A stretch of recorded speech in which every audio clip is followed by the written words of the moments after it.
kulanka Soomaalida qurba joogta ee diaspora ay ku kulantay magaalada Oslo maanta ayaa lagu soo qaaday qodobo kala duwan oo looga hadlayay sidii dib u dhis ay qurba joogta uga qayb qaadan lahayd Soomaaliya oo in muddo dhibaato ku soo jirto maanta u muuqatay sanadka 2012 mid ay soo caddahay in dawladnimo dib loo helo dalkana uu dhismo kulankan ayaa laga casuumay madax sare oo ay ugu horeysay safiiradda dalka Turkiga u fadhisa dalka Norway oo iyadu ka qayb qaadatay shirkan oo aadna ugu mashquulsho sheegtay in kaalinta dalka Turkiga uu ka qaadanayo dib u dhiska dalka Soomaaliya ay tahay qayb kala duwan oo aad u fara badan ra'iisul wasaaraha dalka Turkiga u dhigan oo ahaa mas'uulkii ugu sareeyay ee hogaaminta caalamka ee ka degay magaalada Muqdisho taasina ay dhiirigelin badan ay siisay caalamka intiisa kala madaxda hogaamiso ayna Soomaaliya u muuqato maanta mid hore u socota waxaana ay tiri dalkeedu waxa uu ballan qaadayaa inuu ku dadaali doono sidii loo dhisi lahaa dib guud ahaan dalka Soomaaliya ha noqoto dib u dhisida waxbarashada arrimaha caafimaadka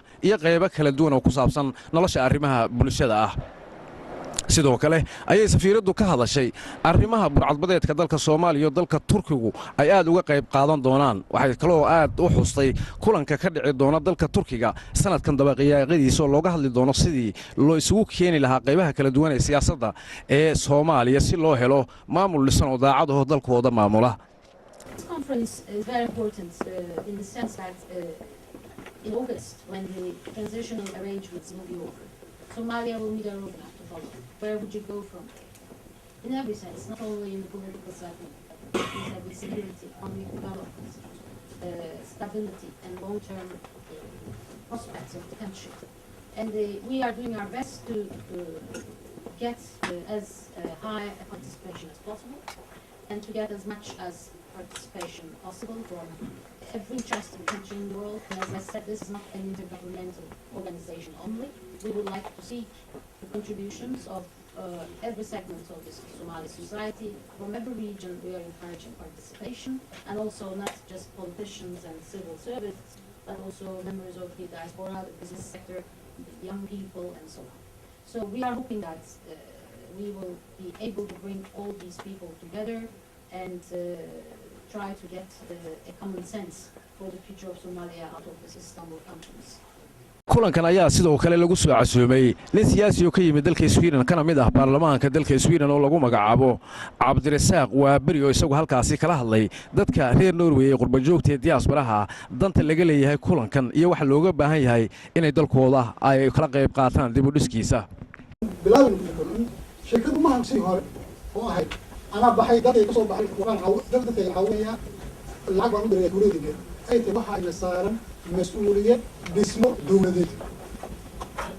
إن دولة باسمه وما باسمه أي نصارى. خلاص كويس. يعني نيجي في الصومالية ما وصلنا ما كمرنا. لكن محل يقرب كمرنا. واحد مسؤولية واحد نصارى واحد باسم دولته. ومش هي كريه. إن دخلت السماء الله ورسوله الله هاي. مدار الشيء دخل اللي سوي اللي جاي أمبرانس. ربع دائما مش حيعمل اسمه. ودور Sinfar Olgan oo ah safiiradda dalka Norway u joogto Turkiga ayaa sidoo kale wax ka weydiiyay in qaybaha kala duwan ee siyaasadda qaybaha diimaha kala duwan ee Soomaaliya isku haysta sida al-shabaab oo kale in bal dalka Turkiga ay la xiriireen ama in ay sameyn doonaan in kulan la isugu keeno dadka Soomaalida qaybahooda kala duwan inay dhici karto arrintaas iyadoo iga jawaabaysana waxa ay tiri I'm saying it's a part of a process because these conferences are a series of conferences. The first one took place in 2010 in Turkey, and then we had the second conference in London, and the third will be in Istanbul. The importance about the Istanbul conference is that in August the transitional arrangements that's in place will be over. So Somalia will be transiting from a transitional period to a more stable government system.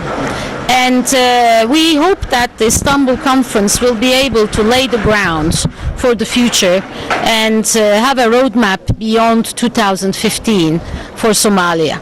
There is a rumor in Somalian communities which says there is a different religion system in Somalia.